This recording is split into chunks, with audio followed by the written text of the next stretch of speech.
एक क्रांति जो एक देश को तो दुनिया की सबसे बड़ी ताकत बना देती है, लेकिन ठीक उसी वक्त एक दूसरे महान देश को घुटनों पे ले आती है। नहीं, ये कोई कहानी नहीं है, ये असलियत है औद्योगिक क्रांति की, एक ऐसी हकीकत जिसने ब्रिटेन का साम्राज्य खड़ा किया और भारत का मुकद्दर हमेशा हमेशा के लिए बदल दिया। तो सवाल यही उठता है कि आखिर ये हुआ कैसे एक साम्राज्य की तरक्की दूसरे के सदियों पुराने आर्थिक ताने बाने के टूटने का सबब बन गई। देखिए, ये कोई सीधी सादी कहानी तो है नहीं, और इसका जवाब जानने के लिए हमें इतिहास में थोड़ा पीछे चलना होगा। भारत के साथ जो हुआ उसे समझने के लिए हमें सबसे पहले उस तूफान को समझना होगा जो ब्रिटेन में उठा था। ये सिर्फ कुछ नई मशीनों का आविष्कार भर नहीं था, नहीं, ये एक ऐसी क्रांति थी जिसने दुनिया का नक्शा ही नहीं बल्कि इंसान के जीने का तरीका तक बदल डाला था।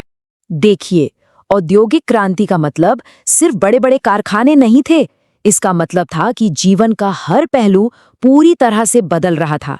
हम हाथ से काम करने वाली दुनिया से निकलकर भाप के इंजन से चलने वाली दुनिया में पहुंच गए थे, और इसका असर तो हर चीज पर पड़ना ही था।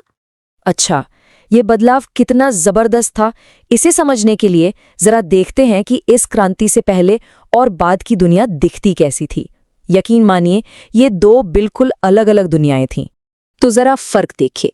पहले क्या था, लोग अपने अपने गांव में अपने हाथों से छोटी मोटी चीजें बनाते थे, और बाद में वही लोग बड़े बड़े धुआं उगलते कारखानों में काम कर रहे थे। जहां पहले जमींदारों का राज था, वहां अब नए नवेले अमीर उद्योगपतियों की तूती बोल रही थी। गांव के गांव खाली हो रहे थे और शहर वो भरते जा रहे थे।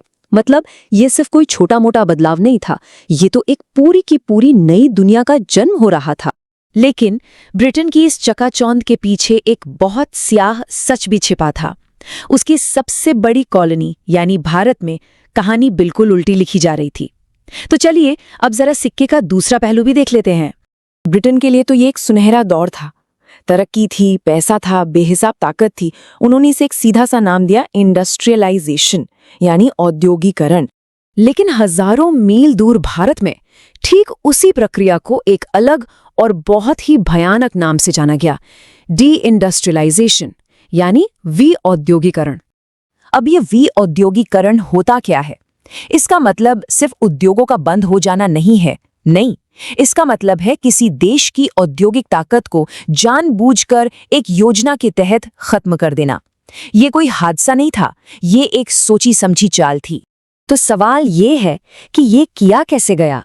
भारत, जो कभी दुनिया का सबसे बड़ा कपड़ा निर्यातक था, वो सिर्फ एक खरीदार बनकर कैसे रह गया? इसके पीछे एक पूरी रणनीति काम कर रही थी। ये बात याद रखना बहुत जरूरी है कि अंग्रेजों के आने से पहले मेड इन इंडिया एक ग्लोबल ब्रांड था। हमारे यहाँ के कपड़े अपनी क्वालिटी के लिए पूरी दुनिया में मशहूर थे। सदियों तक भारत दुनिया का टेक्सटाइल पावर हाउस था। तो फिर ये सब बदला कैसे? हुआ ये कि खेल के नियम ही बदल दिए गए। सबसे पहले तो ब्रिटेन की मशीनों से बने सस्ते कपड़े लाकर भारतीय बाजारों में पाट दिए गए। अब हमारे बुनकर हाथ से उनका मुकाबला कैसे करते? फिर हमें अपना तैयार माल बेचने से रोका गया और मजबूर किया गया कि हम सिर्फ कच्चा माल जैसे कपास उगाएं ताकि उनकी फैक्ट्रियां चलती रहें। और सबसे बड़ी चोट, हमारे ही सामान पर इतना ज्यादा टैक्स लगा दिया कि उसे बाहर बेचना लगभग नामुमकिन हो गया। इतिहासकार इस पूरी चीज को ड्रेन ऑफ वेल्थ कहते हैं, यानी धन की निकासी। ये एक ऐसा सिस्टम था जिसमें भारत की सारी दौलत, सारा मुनाफा सिर्फ एक ही तरफ बह रहा था, भारत से ब्रिटेन की ओर। सीधी सी बात है, भारत की कीमत पर ब्रिटेन अमीर हो रहा था। और देखिए, ये सब सिर्फ व्यापार की चालबाजी नहीं थी। इस पूरी लूट को अंजाम देने के लिए अंग्रेजों ने अपनी राजनीतिक ताकत का भी बेरहमी से इस्तेमाल किया। ईस्ट इंडिया कंपनी ने पूरा का पूरा खेल ही अपने हाथ में ले लिया। उन्होंने हमारे स्थानीय व्यापारियों को तो रास्ते से ही हटा दिया और उनकी जगह अपने एजेंट रख दिए, जिन्हें गुमाश्ता कहा जाता था। ये गुमाश्ता हमारे बुनकरों के सर पर सवार रहते थे। ये पक्का करते थे कि बुनकर सिर्फ और सिर्फ कंपनी के लिए काम करे और किसी को अपना माल बेच ना पाए। ये एक तरह का एकाधिकार था, एक तानाशाही थी। और हाँ, इस पूरी व्यवस्था को एक बड़ा शानदार नाम दिया गया, वन वे फ्री ट्रेड यानी एक तरफा मुक्त व्यापार। सुनने में तो बड़ा अच्छा लगता है ना? लेकिन असल में इसका मतलब था कि अंग्रेजों का माल तो भारत में आएगा बिना किसी टैक्स के, और हमारा माल अगर ब्रिटेन जाएगा तो उस पर लगेगा भारी भरकम टैक्स। तो ये व्यापार कहाँ हुआ? ये तो सीधी सीधी खुली लूट थी। इस आर्थिक तबाही का असर सिर्फ बाजारों तक ही सीमित नहीं रहा, इसका असर पूरे भारतीय समाज पर पड़ा और इसने भारत का चेहरा हमेशा हमेशा के लिए बदल दिया। इसका एक जीता जागता उदाहरण हमें शहरों के उठने और गिरने में दिखता है। सूरत और हुगली जैसे पुराने खुशहाल व्यापारिक केंद्र वीरान हो गए क्योंकि उनका व्यापार ही खत्म कर दिया गया था। और उनकी जगह किसने ली? बॉम्बे और कलकत्ता जैसे नए शहरों ने, जो असल में सिर्फ ब्रिटेन के लिए कच्चा माल भेजने वाले बंदरगाह बनकर रह गए थे। लेकिन सबसे बड़ी कीमत तो भारत के आम लोगों ने चुकाई।